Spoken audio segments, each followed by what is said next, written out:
Good morning, chicken nom. We got the chicken cam here.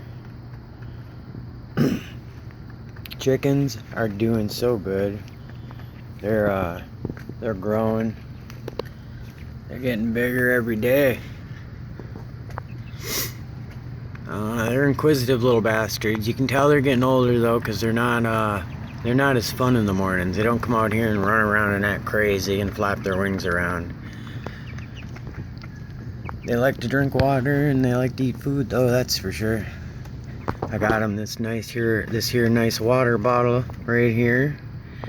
They come out and check it a couple times a day, make sure they haven't knocked it over or shit or pissed in it.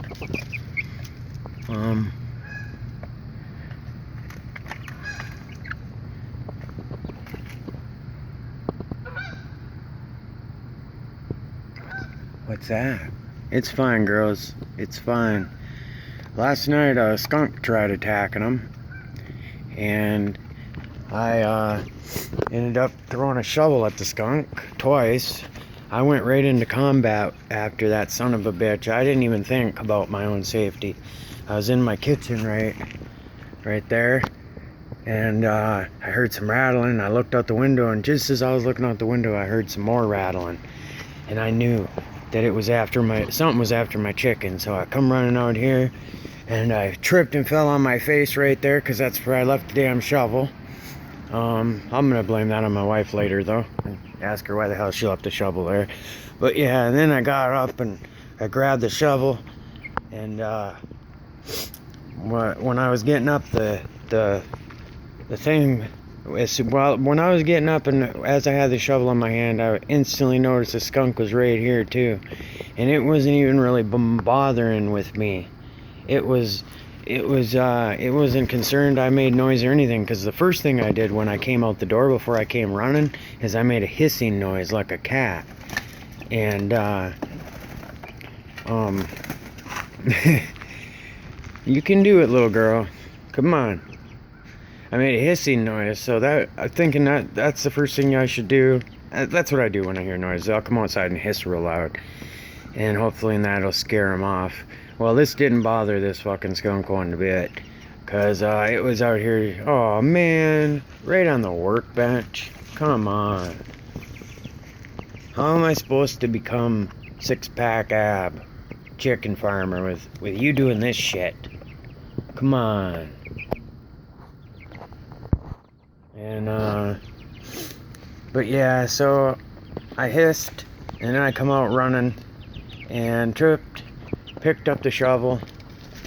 I threw the shovel once, it landed over here and knocked the water bottle over, and then it scared the skunk this way.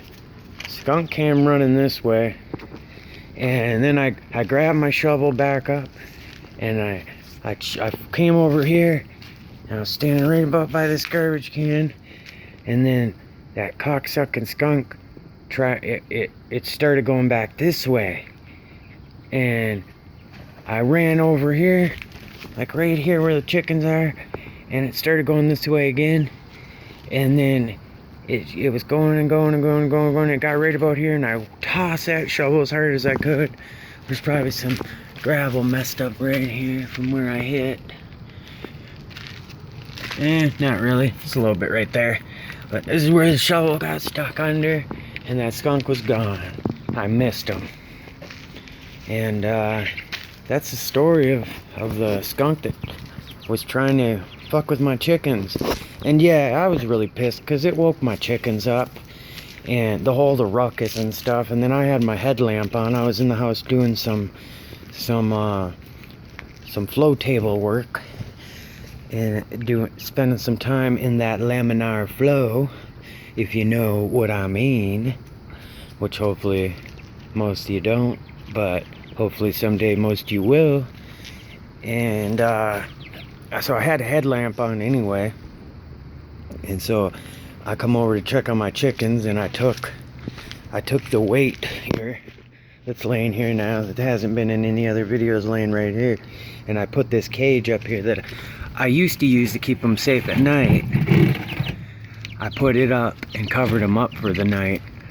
and put the weight on it to keep them safe so I could actually go back in the house and do my work without having to worry about my little girls. Because I've really grown fond of these chickens. I come out here on days when I'm just depressed over, you know, stuff going on with my wife's medical problems and money, and, you know, and yeah, I might not have weed or something, and, you know, I get really nauseous. I ain't gonna lie, I'm addicted to weed. Like, it helps me in more ways than it hurts me, you know, but I'm addicted to this shit. I need to smoke it in order to have a full appetite.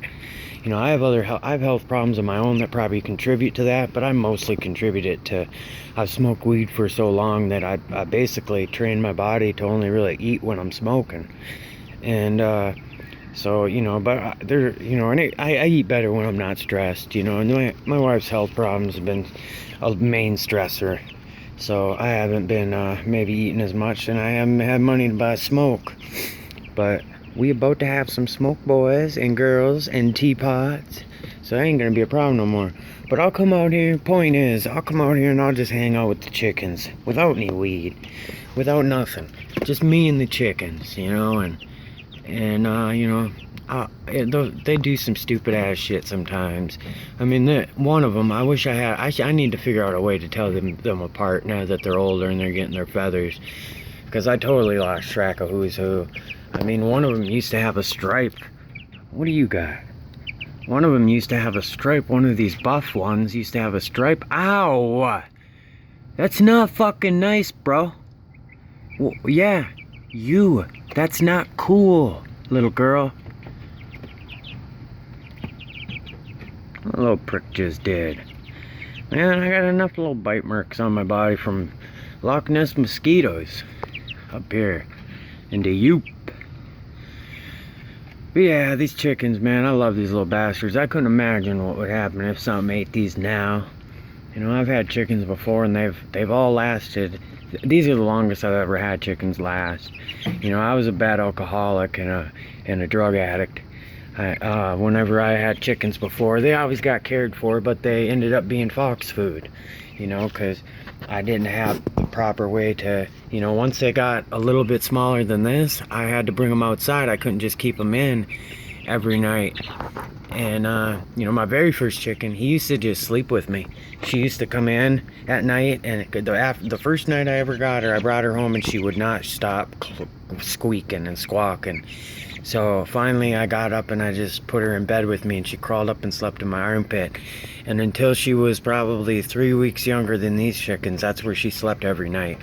Until like she got so to the size of, you know, she got so big and her poops were getting so gross that I had to start leaving her outside in a box at night. And the fox got her. You know, you could see plainly one day when I went out to get her, the little paw prints from the fox, and it took her. So these are the longest I've kept chickens alive without a fox eating them. And I'd lose my mind if something ate these girls right now. You know, they've brought so much joy to my life, and you know, taking my mind off you know, some bad stuff and put good stuff in its place. So, you know, if you guys have the ability to, you know, I know in my Sydney ordinances say I can only have 4 hens. You know, if you guys look into your local laws and stuff, and see if you're allowed to have chickens, because they're a great addition to any garden, any backyard. I mean, you might think you can't have chickens if you're living in city limits, or you know, but most people have enough room for chickens. You know, make sure they got, you know, my chickens got 2 lots. I got a double lot here. You can see my yard's pretty big, and they're free range. They do whatever the hell they want. And so, but you wouldn't need this much space. I'm pretty sure you could get away, you know, that plot right there is 20 foot by 8 foot, I believe. 20 foot that way, 8 foot that way. And I believe maybe a 20 by 20 foot spot would probably make you, I don't know, I'm just pulling numbers out my ass here, but I think that would be comfortable for chickens. I think they'd live a happy life. A lot happier than the chickens you get your eggs from. You know, those chickens are stuck in a cage their whole lives. I just watched a documentary the other day that was a, it showed this cock. It was somehow this male chicken got mixed in with the female chickens, and nobody ever noticed it wasn't laying eggs. So I guess every so often they pull all the chickens out of one of those egg mills, and they either kill them and grind them up into chicken pellets, or there's this lady that rescues them chickens, and then she reintroduces them to free range living. Well, there was this cock that she ended up getting that nobody ever noticed it wasn't laying eggs or anything, and there was a whole story behind that. If you guys are interested, I'll post the link, or I'll put it in the comment, or the doodly dinger thinger down below.